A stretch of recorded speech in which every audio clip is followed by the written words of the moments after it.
Rose McGowan launched her book tour Tuesday on Good Morning America, detailing for the first time her allegation that Harvey Weinstein raped her at the Sundance Film Festival in 1997.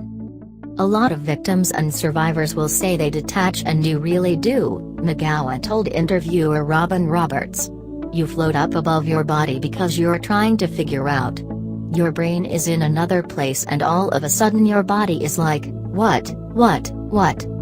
In her book, Brave, McGowan describes meeting Weinstein at his hotel suite in Park City, Utah. At the end of the meeting, she turned to go, but she says Weinstein forced her to the suite's hot tub and undressed her. She alleges that he put her on the edge of the hot tub, and then performed forcible oral sex on her. Weinstein, who has been in exile in Arizona since the scandal broke in October, issued a statement through his attorney denying McGowan's claim.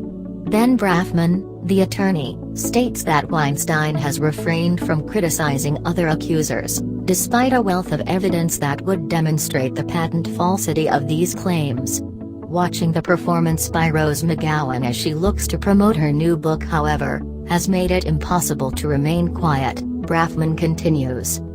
Brafman said that Weinstein had obtained emailed statements from two witnesses, Ben Affleck and Jill Messick, who was then McGowan's manager. The Messick statement contends that McGowan described the hot tub encounter as consensual. "When we met up the following day, she hesitantly told me of her own accord that during the meeting that night before she had gotten into a hot tub with Mr. Weinstein.